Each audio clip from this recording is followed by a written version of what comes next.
Welcome to our tonight's news edition, 24th of November 2023, from the administrative center of Somalia, Mogadishu.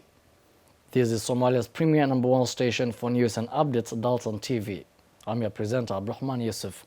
Tonight, we have a lot in store for you, but first, kindly have a look at some of our top stories. Somalia officially joins the East Africa Community Bloc. Somalia names new ambassador to Kenya. Portland Parliament in chaos as political tensions loom. Somalian intelligence seized supplies bound for the SSC Khartoum. Glad to have you back. Now let's delve into a full bulletin. The East Africa Community has admitted Somalia as its 8th member on Friday, November 24th, 2023, just a year after the Democratic Republic of Congo joined the group.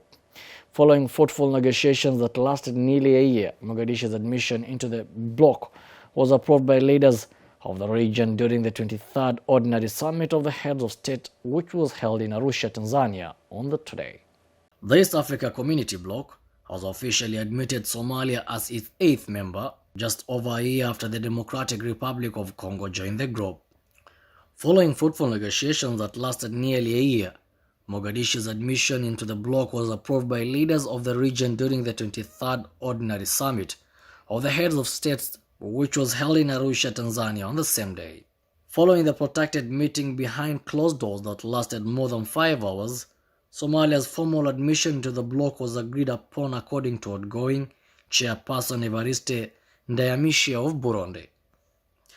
Somalia previously showed an interest in joining the EAC in 2012, but this application was turned down.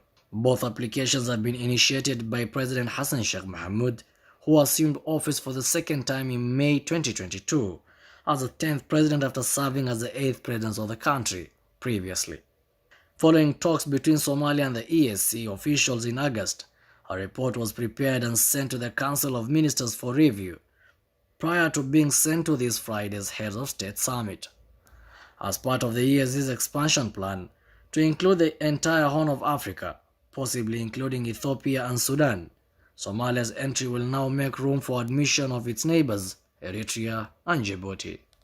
Somalia federal government has appointed a new ambassador to Kenya following the conclusion of a tenure of duty of Ambassador Mohammed Ahmed Nur Tarsan, who served as Somalia's ambassador to Kenya since 2018.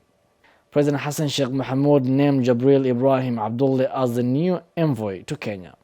Somali federal government has appointed a new ambassador to Kenya following the conclusion of the tenure of duty of Ambassador Mohammed Ahmed Nur, known as Tarsan, who served as Somalia's ambassador to Kenya since 2018. President Hassan Sheikh Mohamud named Jabril Ibrahim Abdullah as the new envoy to Kenya. The appointment of the new ambassador is according to different quarters set to improve the diplomatic and bilateral relations between the two countries, which severed for a while during the regime of the former President Mohamed Abdullahi Farmajo. Kenya and Somalia have had good working relationship, with the two nations having a strong collaboration on defense, security and bilateral relations. Kenya is among the countries contributing to the Africa Union Transition Mission in Somalia, ATMIS, which has helped maintain peace in the Horn of Africa nation, which is recovering from decades of civil war and Al-Shabaab insurgency.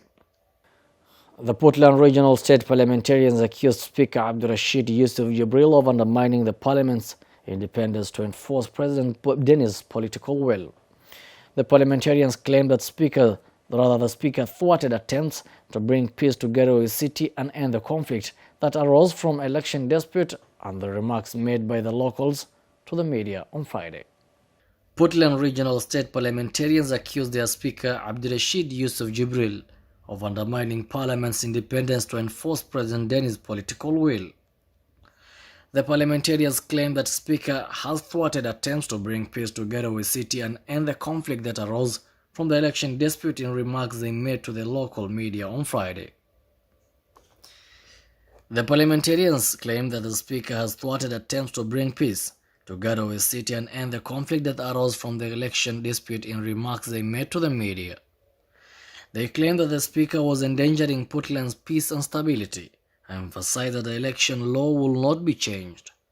The parliamentary meeting on Thursday, which was supposed to address the contentious Election Amendment Act broke up due to agreements among members regarding its execution. The heckling during the meeting revealed significant divisions within the chamber, leading Speaker Abdurrahman Yusuf Jibril to adjourn the session in the face of mounting tensions. The Portland Electoral Commission recently proposed electoral reform law was the main source of disagreement. Article 44, 56 and 81 of the Portland State Constitution were found to be inconsistent by the Special Committee of the Assembly, which was tasked with enacting the Elections Act. The analysis, which included viewpoints from academics, women organizations, and civil society, focused on worries about the security situation in the area. The Speaker of Parliament, however, named a new committee and announced that the meeting will reconvene on Sunday of the following week.